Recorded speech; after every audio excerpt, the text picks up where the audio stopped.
Bienvenidos al aula abierta de la Orden Rosacruz Iniciática.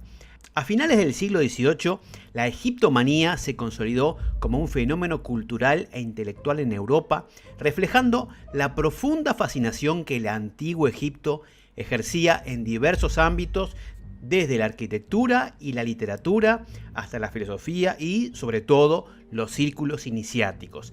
En particular, la masonería incorporó con entusiasmo esta influencia, quizás tomando como base la célebre afirmación de Cagliostro que decía: toda luz viene de Oriente, toda iniciación viene de Egipto. Un axioma que se ha venido repitiendo como un mantra en los ámbitos esotéricos desde hace siglos.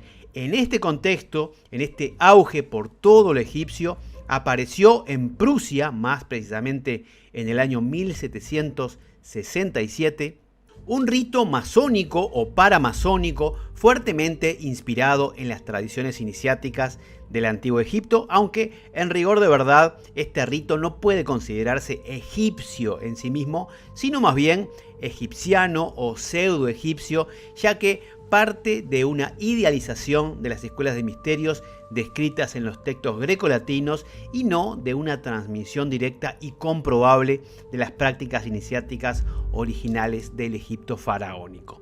Aún así, es interesante el modo en que 23 años de que se descubriera la piedra Rosetta fueron llevados a Europa e incrustados en un ritual iniciático, símbolos, ritos y leyendas vinculados a Egipto.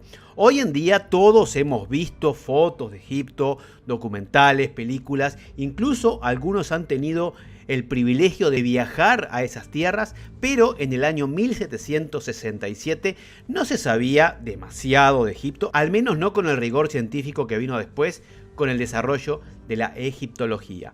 Por lo tanto, hay que decir que el rito de los arquitectos africanos del que estamos hablando tiene mucho de inspiración, intuición, imaginación, pero en verdad no hay ningún linaje iniciático de Egipto auténtico en el que estuviera basado. Este linaje tampoco lo tenían los muchos otros ritos que fueron apareciendo en esos días de fiebre egipcia, como el rito primitivo de los filadelfos en el año 1780, el rito egipcio de Cagliostro en 1784, el rito de los perfectos iniciados de Egipto de 1785, la Orden Sagrada de los Oficianos de 1801 y los Amigos del Desierto 1806. Como vemos, proliferaban estos ritos que vinculaban la tradición iniciática europea con la tradición que venía de las tierras del Nilo. Aún faltaba bastante para que aparecieran otros ritos de inspiración egipcia, como el de Mizraim en 1814 y el de Memphis en 1838, los cuales se fusionaron a finales del siglo XIX para dar forma al conocido rito antiguo y primitivo de Memphis y Mizraim.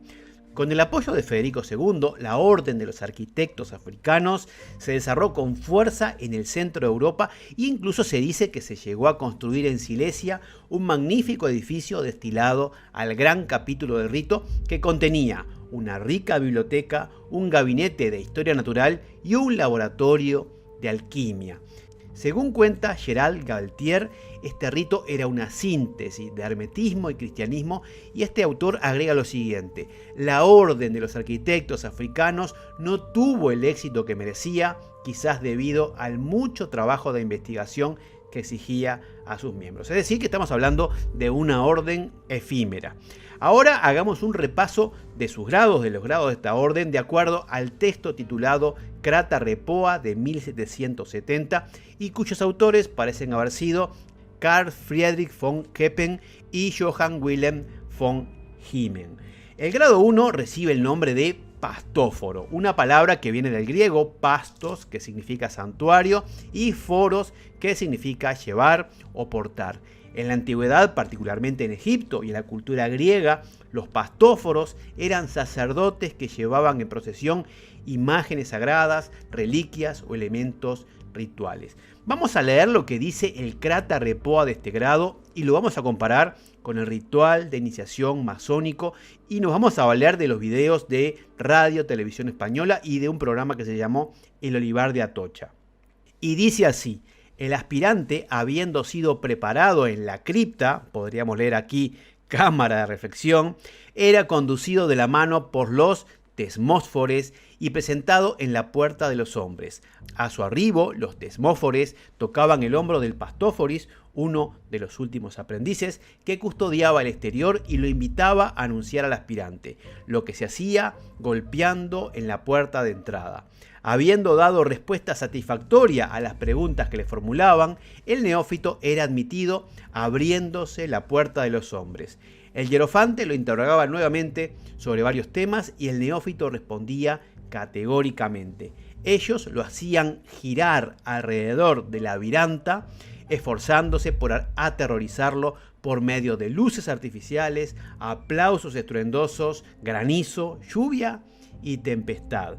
Si a pesar de esto él no se desanimaba, el menes o lector de leyes hacía lectura de la constitución de la sociedad a la cual prometía ajustarse. Luego de esta adhesión, el tesmósfores lo conducía frente al hierofante ante quien se arrodillaba. Ellos le tomaban juramento de fidelidad y discreción al tiempo que apuntaban la punta de una espada a su garganta, invocando al sol, la luna y las estrellas para testimoniar su sinceridad. Entonces se le retiraba la venda de sus ojos y era situado entre dos columnas cuadradas llamadas betilies.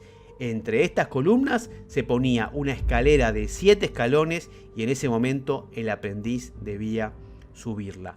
Luego se le entregaba la palabra de pase, que era amón, se le enseñaba un toque de mano y se le colocaba una especie de capucha que terminaba en forma piramidal y le ceñían un mandil llamado silon. Lo extraño es que la palabra silon en griego no es mandil, no es delantal, sino madera o tronco. Bueno, creo que en este pasaje queda en evidencia que el Krata Repoa ambienta en Egipto a los rituales masónicos conocidos u otros rituales iniciáticos de la época. Algún despistado podría decir que es justamente al revés, que los rituales masónicos habrían sido tomados de estos otros del Krata Repoa, pero esto en verdad no tiene ningún fundamento. El grado 2 se denomina neocoris, otra palabra griega que viene de neocoros, que se compone de neos, que significa templo, y corio, que significa barrer, cuidar. Literalmente, neocoro significaría el que cuida el templo o el guardián del templo. Se dice que habiendo transcurrido el año, el candidato era llevado a una oscura cámara llamada Endimión, gruta de los iniciados. Allí, hermosas mujeres le servían una deliciosa comida para reponer sus alicaídas fuerzas, quienes eran esposas de los sacerdotes o vírgenes dedicadas a Diana. Ellas lo invitaban al amor por medio de gestos. Él debía triunfar en estas dificultosas pruebas para dar testimonio del control sobre sus pasiones. En verdad, con la mirada de hoy en día, esta escena de esta prueba suena bastante absurda. Pero bueno, sigamos. Luego, cual Indiana Jones, se asustaba el candidato metiéndolo en una cámara llena de serpientes y después lo guiaban hacia 2 altas columnas entre las que se hallaba un grifo empujando una rueda. Después le daban una insignia con un bastón con una serpiente entrelazada, algo similar al caduceo o a la vara de Asclepios, y se le revelaba la palabra del grado, que era Eva, y el signo, que consistía en cruzar las manos sobre el pecho como el signo del buen pastor, bien conocido en otras instancias y en otros grados masónicos. El grado 3 se llama melanóforis y se compone de melas o melanos, que significa negro, y fero, que es llevar o portar, o sea, el que viste de negro. En este momento se conducía al candidato a un pórtico conocido como la Puerta de la Muerte, que estaba repleto de diferentes especies de momias, sarcófagos, con ornamentaciones en las paredes que aludían a la muerte. Y aquí se encontraba con el paraquistes, una palabra que significa el que está junto al cofre.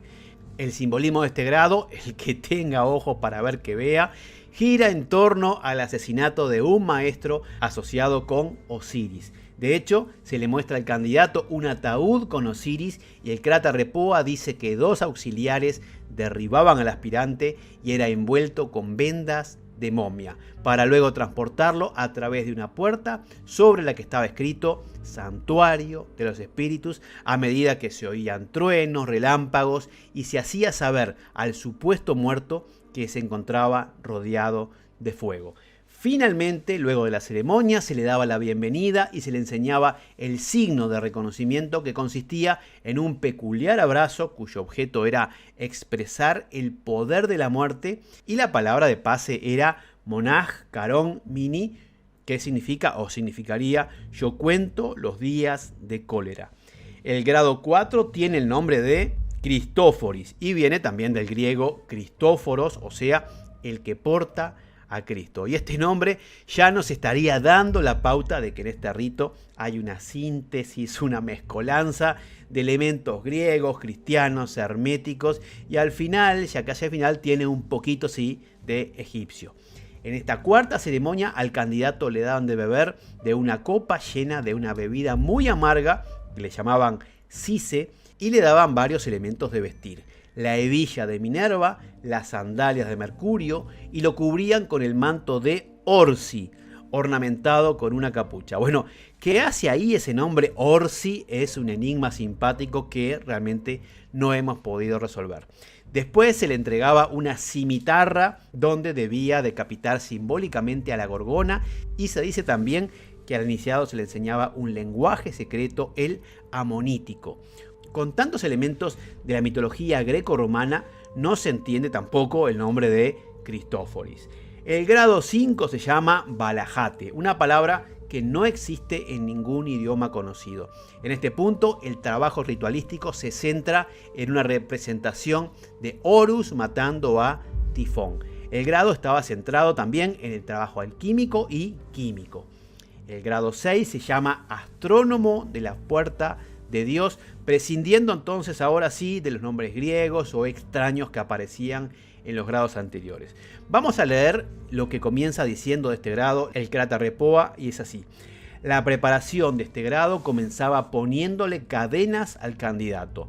Los tesmófores lo conducían a la puerta de la muerte, que tenía que descender por 4 peldaños, debido a que la caverna de recepción era la previamente usada para el tercer grado, y que en esta ocasión estaba llena de agua a los fines del desplazamiento de la barca de Caronte. La presencia de algunos sarcófagos impactaba en los ojos del candidato. Se le informaba que ellos conservaban los restos de aquellos miembros que habían traicionado los secretos de la sociedad y lo amenazaban con el mismo destino si cometía tales crímenes. Se instruía luego acerca de los dioses, y el grado estaba centrado en la astronomía. Al final, el iniciado era llevado a un panteón donde se lo invitaba a contemplar a todos los dioses y se le entregaba la palabra del grado, que era Ibis. El grado 7 era profeta o Safenat Panca, una expresión hebrea que es, según cuenta la Biblia, un título que el faraón de Egipto otorgó a José, hijo de Jacob, cuando lo nombró su primer ministro, y esto lo encontramos en Génesis capítulo 41, versículo 45.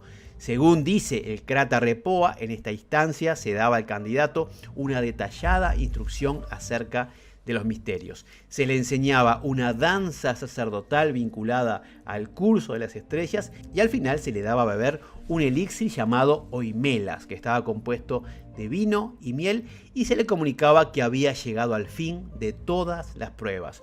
Se le investía con una cruz y una toga con rayas blancas muy amplia llamada etangi. También se le rasuraba la cabeza y su peinado era de forma cuadrada. El signo principal del grado se realizaba llevando las manos cruzadas en las mangas de la toga, que eran muy anchas, y la palabra de orden era Adón. Si vamos al título de la obra, esta Krata Repoa, bueno, en realidad no significa nada en ningún idioma conocido, aunque varios autores han creído encontrar un anagrama. Algunos han vinculado Repoa con Arepo, que es una de las palabras del cuadrado Sator, al que hemos dedicado un video en este canal. Albert Mackay sugiere que Krata Repoa es un anagrama de Arcta Opera, es decir, trabajos terminados o trabajos confinados, mientras que Frank Mas propone otro anagrama que es Catar Ópera, pureza del trabajo. En su puesta en práctica, estos grados, al ser trasplantados y pasados al ámbito masónico, bueno, fueron adaptados especialmente en Francia y pasaron a tener estos nombres. El primer templo, aprendiz, compañero, maestro. Segundo templo, arquitecto o aprendiz de secretos egipcios. Quinto grado, iniciado de los misterios egipcios. Sexto, hermano cosmopolita. Séptimo, filósofo cristiano. Octavo, maestro de los secretos egipcios. Y también había 3 grados superiores: armíger, lo que se traduce como escudero, o sea, la persona que lleva y custodia las armas de un caballero; miles, que significa soldado o guerrero; y eques, que significa caballero y representaría el grado más alto de este sistema. Concluyendo, y después de todo esto, de todos estos detalles que hemos expuesto, la pregunta es, bueno, ¿qué podemos opinar? ¿Qué podemos decir de esta orden de los arquitectos africanos? Yo creo que detrás de tantas palabras misteriosas y supuestas conexiones con tradiciones antiquísimas, este rito, en verdad, a mí me parece que es bastante pobre, con un marco simbólico que no es sincrético, sino que más bien es un cambalache, un cajón desastre. Es bien sabido que una de las premisas de los ritos iniciáticos es que estos deben ser impactantes, estimulantes, provocadores, a fin de sacar de la rutina al candidato. En otras palabras, las iniciaciones simbólicas no necesitan ser extremadamente complicadas ni con larguísimos parlamentos, sino que tan solo deben ser efectivas, punzantes, dado que su función es penetrar la corteza y afectar al alma y movilizarla. De acuerdo con Robert Johnson, uno de los significados de la palabra ceremonia en su forma original del latín era asombro. Una ceremonia era la manera de comportarse cuando uno se encontraba o se sentía en asombro. Todo el formalismo alrededor de las ceremonias religiosas, y nosotros podríamos agregar iniciáticas, nos indica la reverencia y el asombro que la gente sentía en relación con el objeto de la ceremonia. Es natural que las personas muestren reverencia por medio de la formalidad, realizando actos altamente ritualizados como medio de acercarse al trabajo interior. Siendo así, las instancias rituales deben ser especiales, mágicas, memorables, personalizadas y sobre todas las cosas asombrosas. Sin embargo, además de ser impactantes, los rituales deben tener un marco simbólico que sea coherente, con símbolos que dialoguen entre sí, formando una especie de circuito de energía que amplifica y que potencia su significado. Este circuito nos ayuda a romper las barreras de la percepción ordinaria, desmoronar las estructuras rígidas del ego, permitiendo que la luz de la conciencia superior descienda y se filtre. ¿Y qué pasa con este rito del Krata Repoa? Particularmente yo observo muchos elementos que hacen ruido. Es como hacer una misa con Coca-Cola en lugar de vino y galletitas Oreo como hostias. Por más que todo lo demás esté perfecto, si hay un solo elemento que desentone, haga ruido, carezca de sentido, en la lógica interna del ritual, el impacto se diluye y la magia desaparece. En lugar de ser un portal hacia lo trascendente, se convierte entonces en una escena confusa, un rompecabezas con piezas que no encajan. Entonces, cuando se incorporan en la ritualística elementos, objetos y nombres arbitrarios, cuando se mezclan sin criterio o el criterio simplemente es la acumulación de cosas exóticas, bueno, el resultado no es sincretismo sino ruido. Gracias por acompañarme en esta aula abierta. Si les interesan estos temas, los invito a suscribirse al canal, presionar la campanita y si quieren profundizar un poco más en todos estos temas, los invito a formar parte de nuestra Orden Rosacruz Iniciática en www.rosacruziniciatica.org. Y ahora les mando mis mejores deseos de paz profunda.